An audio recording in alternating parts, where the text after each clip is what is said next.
Welcome to Kenton Teaches. Enjoy the video.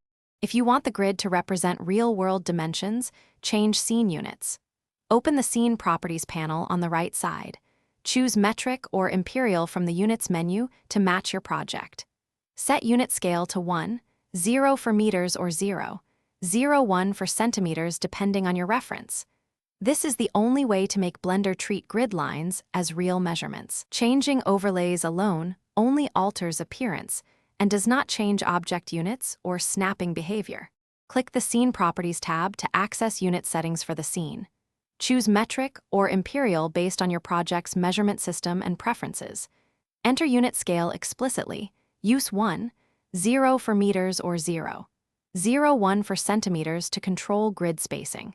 Turn on separate units to display combined units like 1m30cm in the interface. These settings define the world scale and ensure tools like snapping and physics use consistent measurements across Blender.